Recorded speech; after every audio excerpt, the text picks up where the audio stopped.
Vakaras ir rytas. Trečioji diena. Sveiki. Taigi pas mus 7 valandos vakaro, šiek tiek po 7. Ne visą laiką viskas sklandžiai pasiseka paleisti. Darbuojuosi ir studijai vienas. Tad jeigu matote, prijaučiate prasmę padėti ir prisijungti prie Tikiu TV iniciatyvos, lauksiu jūsų skambučių, kad galėtume galbūt kažkom tai prisidėti prie Tikiu TV veiklos. Taigi, vakar kalbėjome apie Jėzų, apie fariziejus, apie tą tokį visgi Jėzaus poziciją, ne tokį visiškai bendrą visiems, ar ne? Yra labiau, kur jo širdis linksta, kur jisai atėjo būtent pas tuos žmonės. O dėl kitų žmonių, jo žvilgsnis taip truputėlį šiek tiek kitoks yra. Ir žiūrėkit, kaip jisai sako tėvui. Vienoje vietoje čia Mato 11 skyriui, 25 eilutėje. Tikiu TV, aš jūs kviečiu, kad mes mąstytume iš tikrųjų patys, suprastume, gautume savo apreiškimus. Tai yra labai svarbu, nes dangaus karalystė yra kupina paslapčių, labai gražių paslapčių.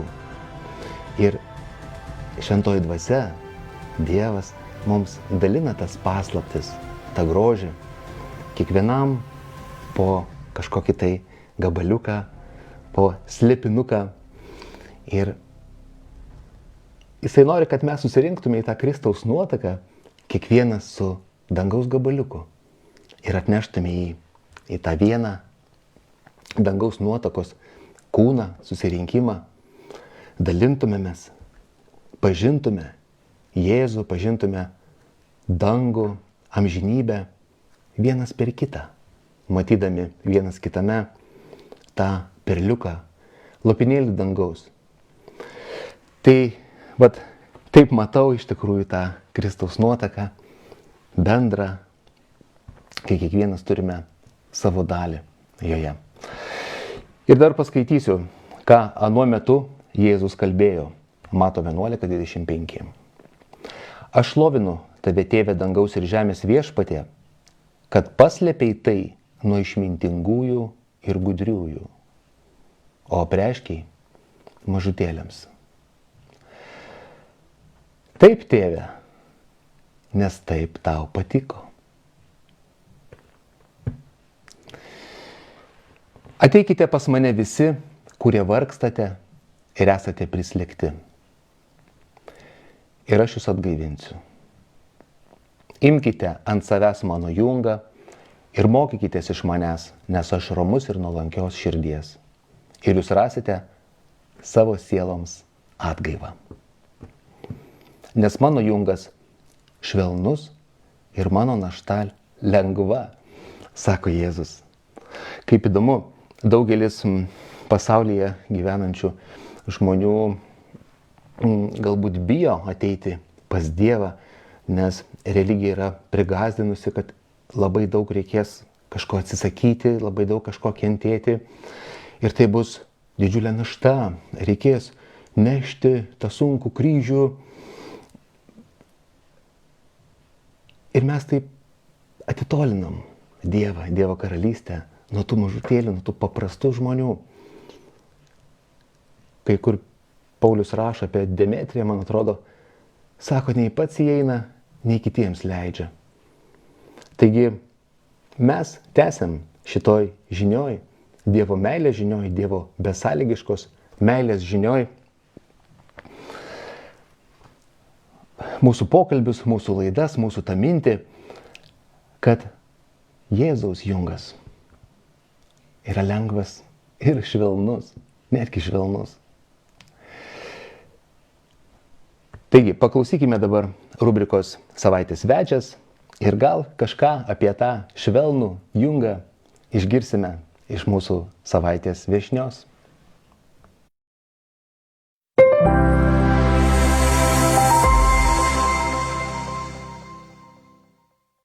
Sveiki draugai, su jumis vėl rubrika Savaitės svečias ir mes toliau kalbamės su Edita.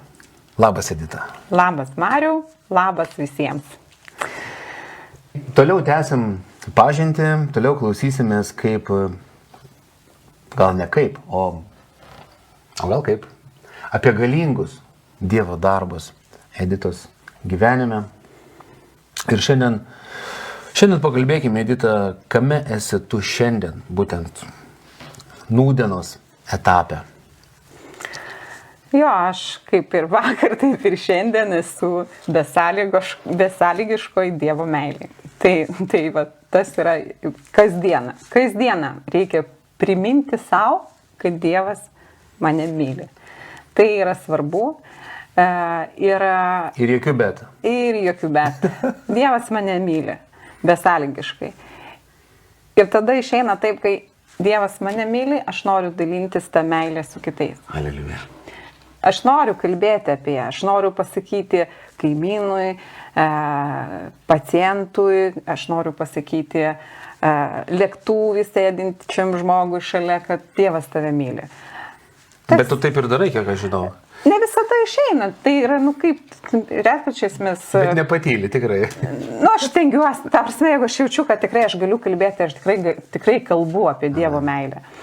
Ir aišku, dalintis, kaip ta Dievo meilė, kaip jinai veikia mūsų gyvenimuose, kam jinai mums reikalinga, ką su ją daryti ir kaip ją skleisti toliau.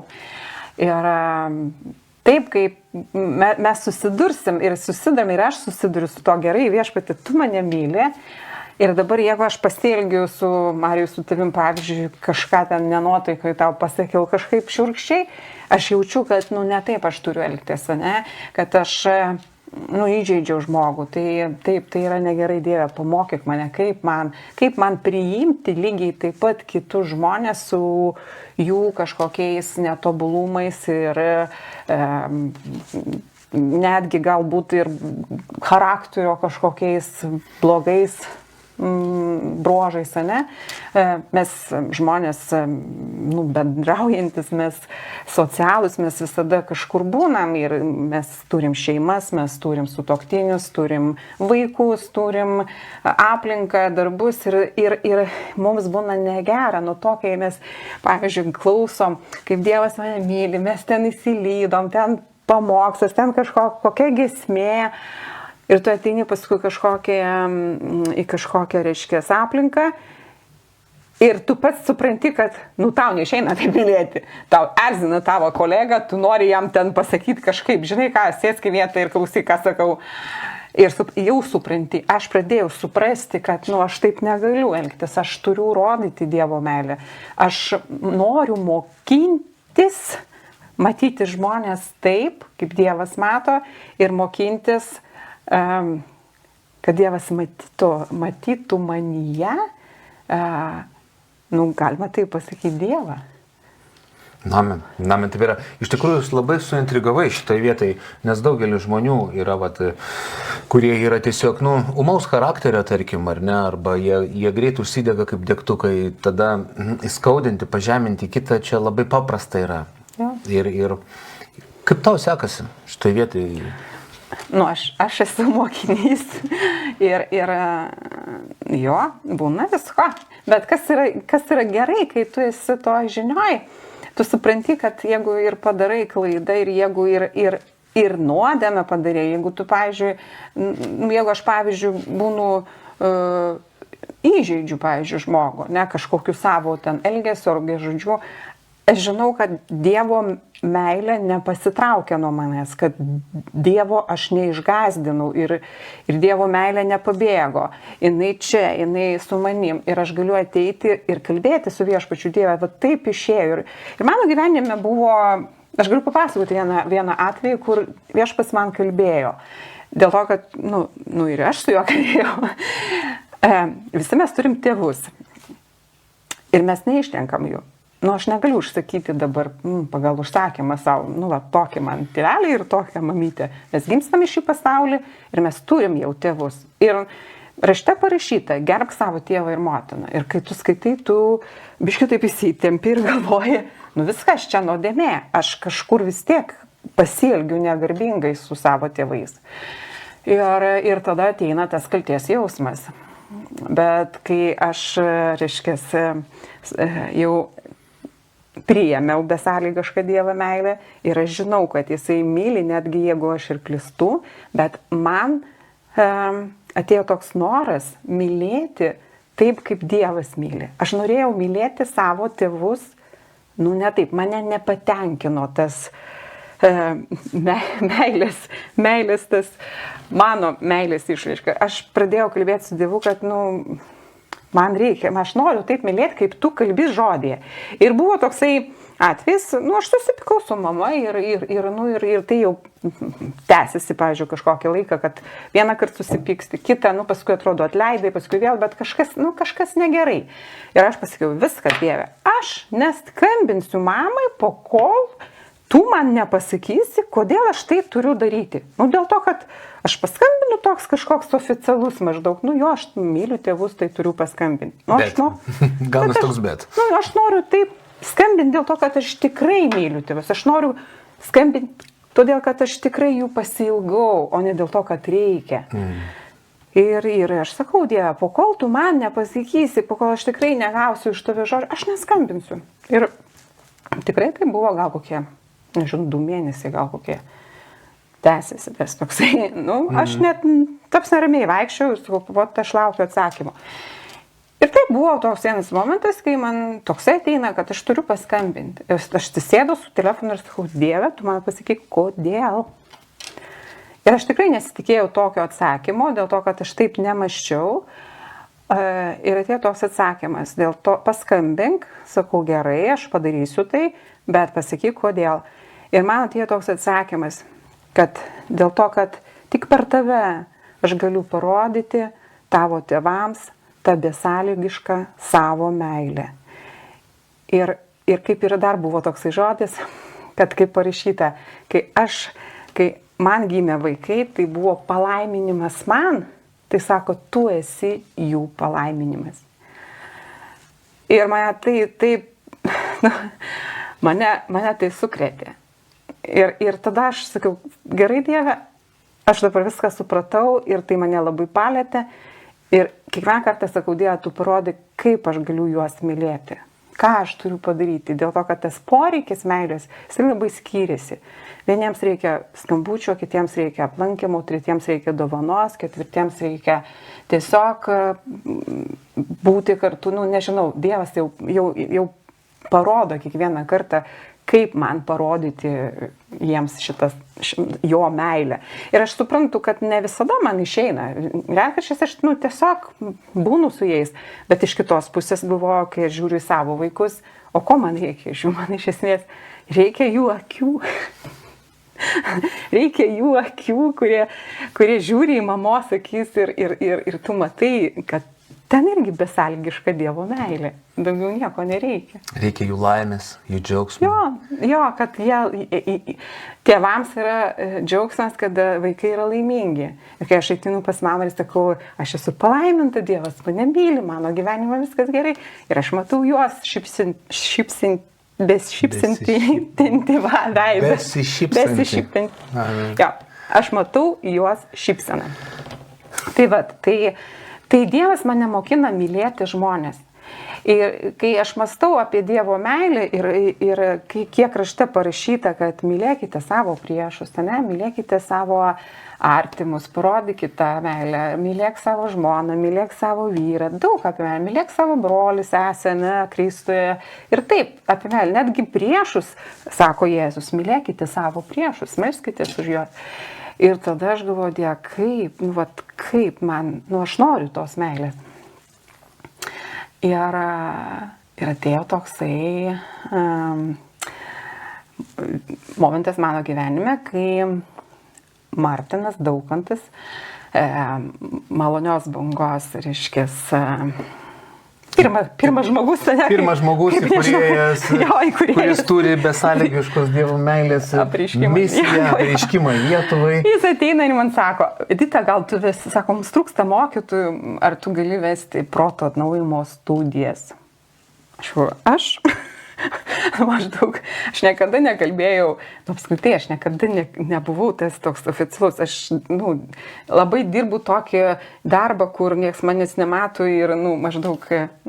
Galima išduoti kokį darbą? Aš dirbu slaugoje, aš dirbu, reiškia, ten, kur žmonėms sunku jo, ir ta prasme, tai ne televizija, tai ne mokytojas netgi, kai mokyklose. Aš ta prasme, ką noriu pasakyti, aš neturėjau jokios praktikos būtent kalbėti žmogui. Jo, aš kalbu, kada aš galiu kalbėti, artimui galiu kalbėti, bet taip pat viešai. Ir man buvo toksai, ką? Sakau, Martinai, ir tu žinai, ką darai? Ar tu patiki man tokį, čia yra labai svarbu, žmonės nepažįstami. Ir mane sukrėtė jo atsakymas. Sako, aš pasitikiu šventąją dvasią tavyje. Tai man buvo, viskas, aišku, aš sutikau.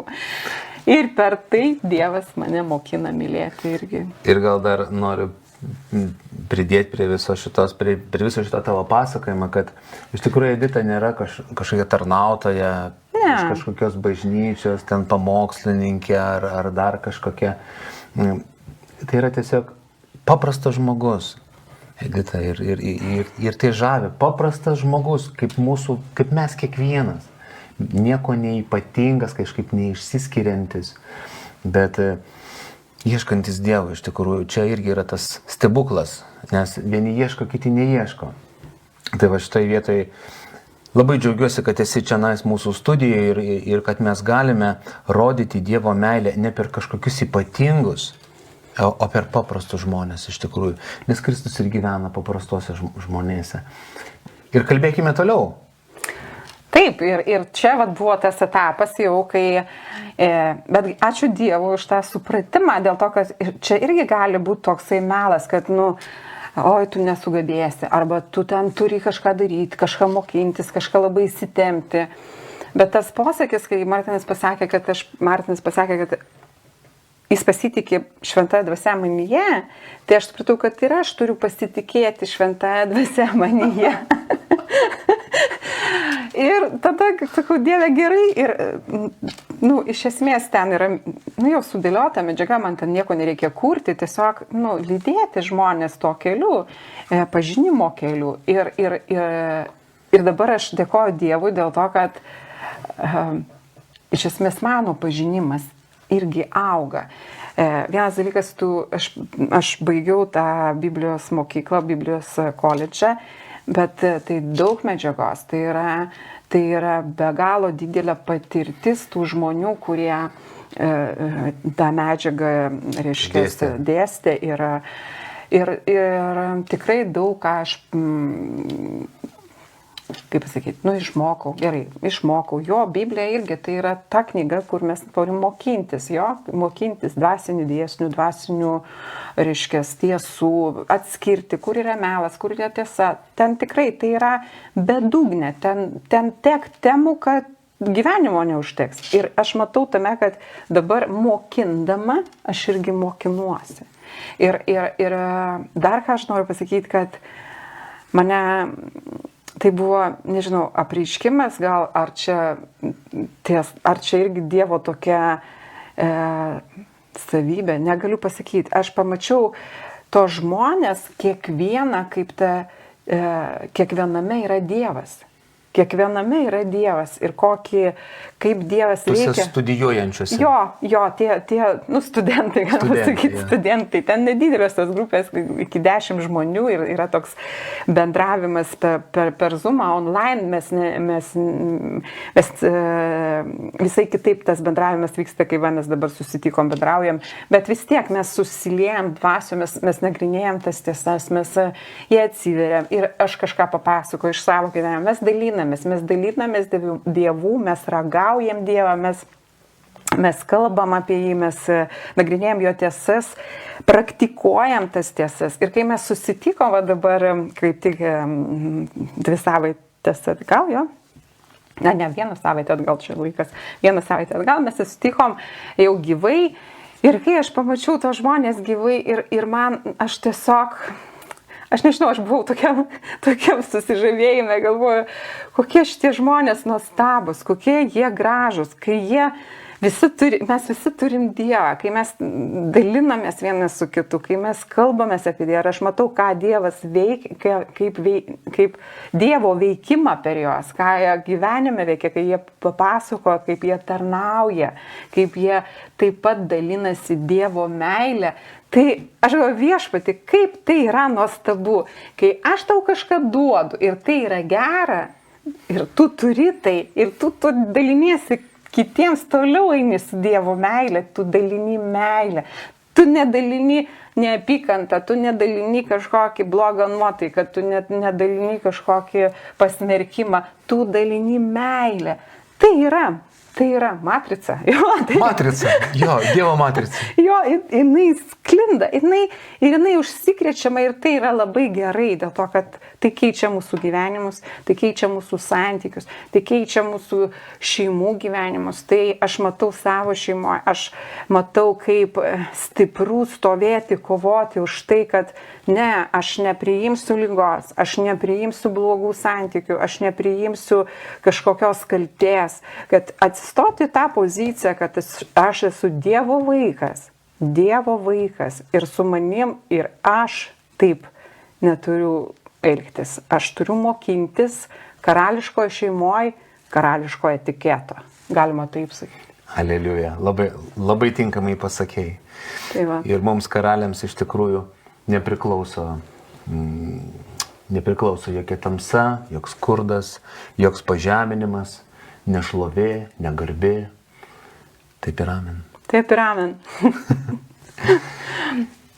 Ar tu patyrėjai galbūt tokį momentą savo gyvenime, kai tavo širdyje iš tikrųjų yra ta besąlygiška meilė, ta matrica, o šalia yra žmonės, kurie kaltina, kurie žemina, kurie nori ginčytis, kažkaip provokuoti. Ir kaip tu reaguoji tokiose situacijose? Aš mokinuosi reaguoti kaip Jėzus, bet taip yra, žiūrėk, Jėzus lygiai taip pat, jisai nebuvo tarp šventųjų. Jisai ten ir ginčas buvo dėl kur aš sėdėsiu kairėje ir dešinėje, ne? Ir visko ten patyrė Jėzus, ne? Ta prasme, mes gyvenam tarp žmonių ir dar kitas dalykas, ne tik, kad mes gyvenam tarp žmonių kaip fiziniam pasauliu, bet tai yra ir dvasinis pasaulis. Dvasinis pasaulis, jisai, pilnas, ten verda irgi gyvenimas ir ten irgi visko yra, ne? Ir tu gali kalbėti su žmogum, kuriam reikia Dievo, bet jisai gali būti pavergtas kažkokių dvasių. Pavyzdžiui, depresijos, kažkokios neapykantos, ne? Kažkokios nusivylimo. Ir kas yra gerai, kai atsistoja to mokinystės kelio, kai tu esi mokinystės kelyje, tu mokiniesi ir Jėzus mokina atskirti būtent žmogų, šitą fiziniam pasaulį, nuo jo dvasinio pasaulį, kame yra atskirti, ar reikia jam pagalbos, visiems reikia, bet būtent išlaisvinimo, ar jam reikia žodžio, ar jam reikia paguodos, koks poreikis to žmogaus. Ir jeigu jo dabar yra toks elgesys, tai reiškia, jisai dar kalėjime. Tai jisai reiškia dar toj nelaisvei. Tai reiškia, kad kaip tik jam reikia žmogaus, kuris šalia, kuris gali suprasti, pilnas Dievo dvasios, pilnas meilės, ne, atskirti ir netgi būti pažeistam. Netgi jeigu ir mane kažkaip jisai, negaliu pasakyti pažeist fiziškai, bet, žodžiais kažkaip, ne, arba ten, tai mes neturim to bijoti. Tai jeigu aš esu Dievo karališkos šeimos atstovas, tai, aš turiu daug tarnų. Tai yra Dievo žodis, tai yra šventoji dvasia, tai yra, reiškia, yra daug Dievo dovanų mums duotų, tai yra paguoda, tai yra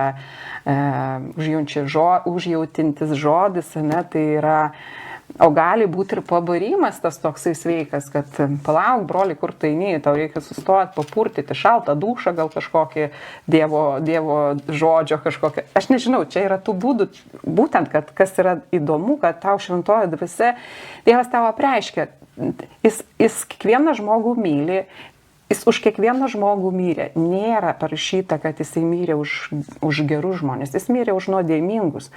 Šventoji dvasia ir Jėzus pamilo mus pirmas ir šventosios dvasios darbas mus privilioti pas Dievą. Ne? Ta prasme, mes buvom dar netikintis, kai mes priėmėm Jėzų Kristų, kai mes įtikėjom jį, kai mes jį išpažinom, širdim įtikėjom.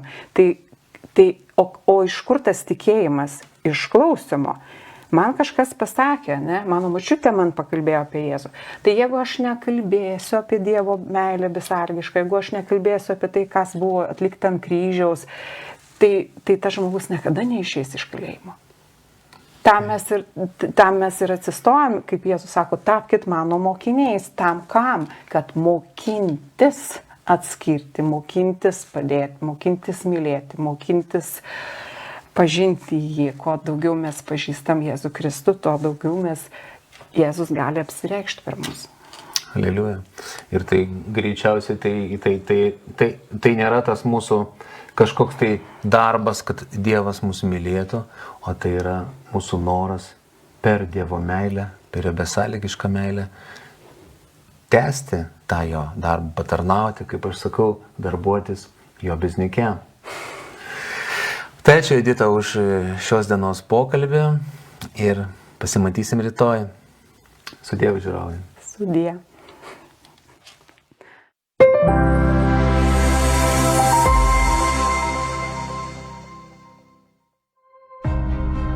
Religija nuteisia. Dievas išteisina. Tikiu tada.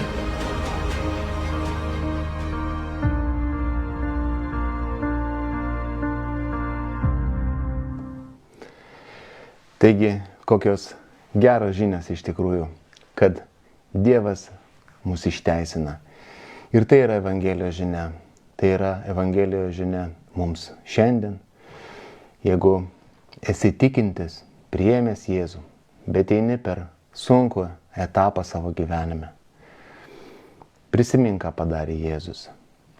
Netgi pasakysiu, nedrįsk likti tamsoj. Nedrįsk likti prislėgime.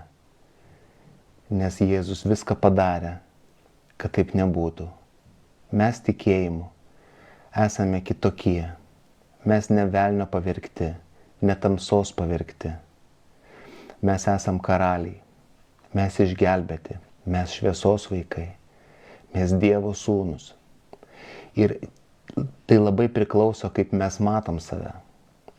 Ir tie, kurie matome, ir aš, brolis, sesė, šiandien sakau, tu esi tas, jeigu tu priėmei Kristų, esi vertas, esi išgelbėtas, esi sėkmingas, esi švarus, Dievas eina prieš tave, angelai tau tarnauja ir tai yra taip. Ir amen.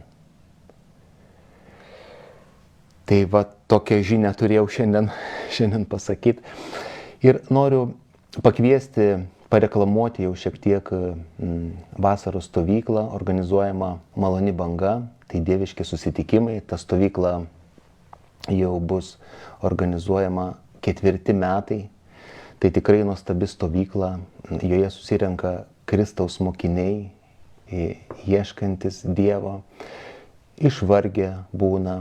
Esu pats liudininkas, buvęs visose šitose stovyklose, kai žmonės atvažiuoja tikrai išvarginti. Net veidai tokie niūrūs, tamsus būna. Ir paskutinę dieną, kai išvažiuoja, jie švyti. Tai yra stebuklas. Aš nežinau, kaip tai veikia.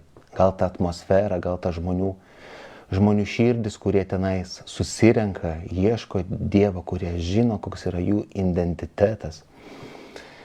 Mes susirenkam ir bendraujam. Taigi, stovykla vyks Jedagonėse Liepos 24-28 dienomis. Čia matote ekrane QR kodą, per kurį galite įeiti į registraciją. Ir ten viską puikiai rasite, užsiregistruosite. Ir dar dabar kviečiu pasižiūrėti Editos nuotaikingą paliudijimą iš 2022 metų stovyklos.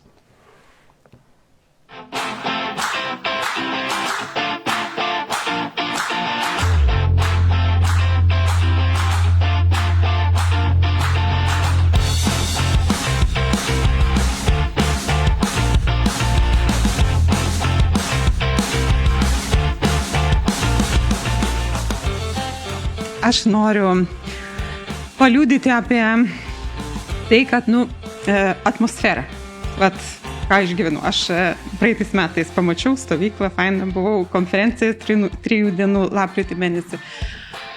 Bet tokios mintis ateina. Daug žmonių nori atvažiuoti čia. Ir tas pats ir man buvo. Aš žiūrėjau, galvojau, faina, gal reikia. Ir mes turim kažkokių patirčių stovyklų. Iš anksčiau. Ir dabar tokios mintis man ateina. Mes Dievo vaikai. Ir tie visi vaikai šeima. Ir mes kažkur pavieniai. Šeimagi susitinka. Šeima susitinka. Ir šitoje atmosferai, meilės. Iš tėvo ir seserų, brolių. Tai yra antiek nuostabu. Čia tokia koncentracija meilės, kad čia tu tiesiog negali. Tu ištirpsti joje. Ir aš tokią turiu žinutę tiem žmonėm, kurie norės atvažiuoti kitais metais. O aš tikiu, kad mes susirinksim ir ne vieną kartą. Kad bus labai daug kliučių. Ir atrodys toks melas, kad ten finansai, ten tau neišeina, ten darbas, o kam tu atostogos čia panaudosi, tu gal gali kažkur kitur nuvažiuoti, arba, daug tų melų. Tai brangieji, jeigu jūs nuspręsit, viešpats viską sutvarkys.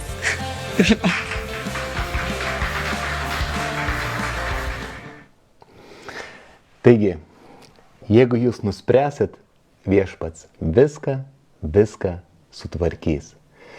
Ir ne tik į stovyklą važiuoti nuspręsit, bet nuspręsit būti laimingi. Nuspręsite būti Dievo sūnus. Ne velnio pavergtieji, o laisvieji. Ir tai yra sprendimas. Būkite laimingi. Tėvas džiaugiasi, kaip mato savo vaikus laimingus.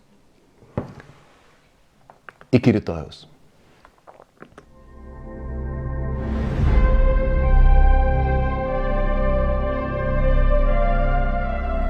Tai buvo vakaras ir rytas. 3 diena.